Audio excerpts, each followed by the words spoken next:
कहते हैं क्षिति जल पावक गगन समीरा, पांच तत्व मिल बना शरीरा।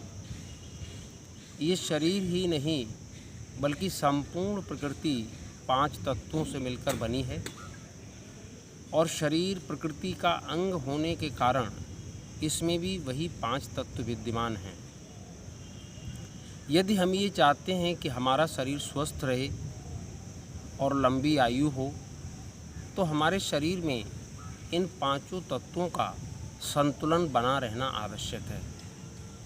इसके लिए हम बारी बारी से बात करेंगे कि इन पांचों तत्वों का संतुलन शरीर में कैसे रहे। सुबह जल्दी उठ कर के हम हरी घास पर नंगे पांव टहलें। इससे हमारी दृष्टि बढ़ती है, हमें ऑक्सीजन भरपूर मात्रा में प्राप्त होती है और घास पर चलने से एक्यूप्रेशर का लाभ भी हमें मिलता है। और सबसे बड़ा लाभ ये है कि हमें पृथ्वी तत्व की प्राप्ति होती है।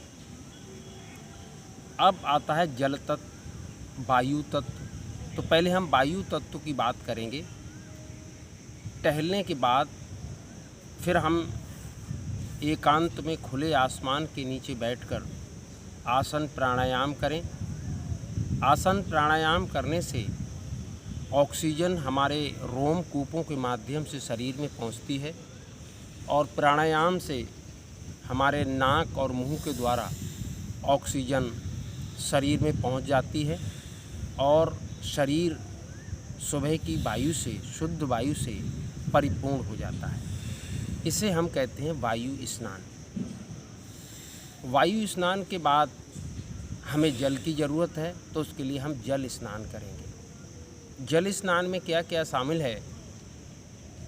कुछ लोग तो सुबह उठकर ही रात का रखा हुआ तांबे के बर्तन का जल सुबह पी लेते हैं, या कुछ लोग ताज़ी जल पीते हैं, या फिर कुछ लोग गर्म करके पीते हैं। तो चाहे तो सुबह को जल पिए या फिर योगा करने के थोड़ी आराम करने के बाद जल पिए। जल ज़रूर पिए और उस जल को पीने से हमारा पेट बहुत जल्दी साफ़ हो जाता है। बदहज़मी जिनको है उनको बदहज़मी नहीं रहेगी। और जिनका पेट साफ़ नहीं होता है उन्हें गर्म पानी ही पीना चाहिए।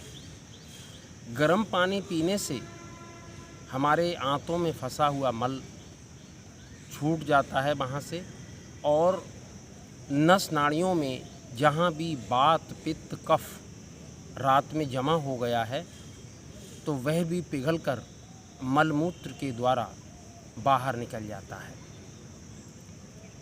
फिर हमें जल से स्नान करना चाहिए। स्नान करने में कुछ सावधानियां हमें बरतनी हैं। अगर हम गर्म पानी से स्नान करते हैं, जाड़ों में ज़्यादातर लोग गर्म पानी से स्नान करते हैं, तो जब भी गर्म पानी से स्नान करें तो पहला लोटा सिर पर ना डालें। गर्म पानी सबसे पहले शरीर पर डालें और उसके बाद में उसको सिर पर डालें। और यदि हम ठंडे जल, नॉर्मल जल से स्नान कर रहे हैं तो हम उसे सिर के ऊपर से डाल सकते हैं। और साबुन का कम से कम इस्तेमाल करें। शरीर को खूब रगड़ रगड़ कर धोएं। रगड़ने से शरीर का मैल छूट जाता है, रोमकूप खुल जाते हैं और पर्याप्त मात्रा में जल शरीर में प्रविष्ट हो जाता है। इस प्रकार से ये जल स्नान के द्वारा हम शरीर को जल तत्व की प्राप्ति कराते हैं। अब बारी आती है अग्नि तत्व की। अग्नि तत्व सूर्य से प्राप्त होता है। स्नान करने के बाद 8 मिनट आगे के हिस्से को कपड़ा उतार कर धूप में बैठें और फिर 8 मिनट तक पीछे के हिस्से को धूप में सेकें। इससे शरीर में जमा हुआ कफ पिघल जाता है। मस्तिष्क में अगर कुछ कफ जमा है तो छींकों के द्वारा निकल जाता है। और इसके अलावा शरीर को विटामिन डी की प्राप्ति होती है और उसी को हम अग्नि तत्व भी कह सकते हैं। अग्नि तत्व की प्राप्ति शरीर के लिए अत्यंत आवश्यक है। अब पांचवा बचता है हमारे पास आकाश तत्व। तो जो भी योग, आसन, प्राणायाम, टहलना हमने आकाश के नीचे किया है, उससे भरपूर आकाश तत्व प्राप्त हो जाएगा। जब ये पांचों तत्व हमको प्राप्त हो जाएं, तभी हम अपने उस दिन की दिनचर्या प्रारंभ करें। इसके बाद हम एक छोटा सा विषय और आज जिस पे विचार करेंगे, और वो है भवन निर्माण का। भवन निर्माण के समय भी हमें इस बात का ख्याल रखना चाहिए कि हमारे भवन में भी पांचों तत्व उपस्थित रहें। आजकल जो मकान लोग बना रहे हैं, वो चाहे 100 गज में बनाएं, चाहे 500 गज में बनाएं, वो मकानों को डिब्बी की तरह बनाते हैं। ना उसमें कोई खिड़की है, ना बाहर से खुला है, ना कहीं आंगन है। तो ऐसे मकानों में ना तो धूप आती है, ना बाहर की हवा आती है।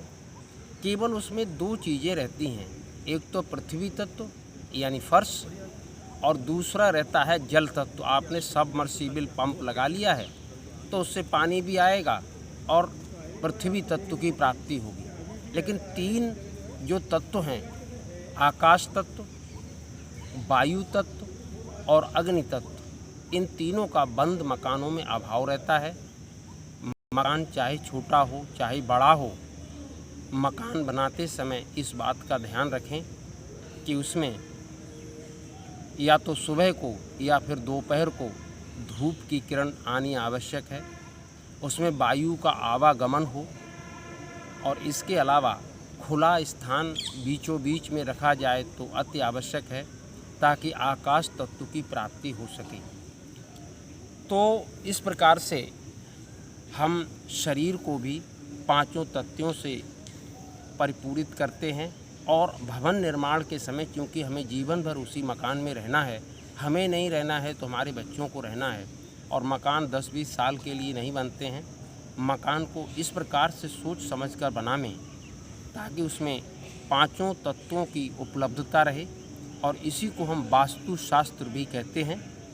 इसका ख्याल रखकर मकान बनाएंगे और पांचों तत्वों को शरीर में उपलब्ध रखेंगे तो हम बीमार नहीं पड़ेंगे और हमें डॉक्टरों के पास भागना नहीं पड़ेगा। जय हिंद।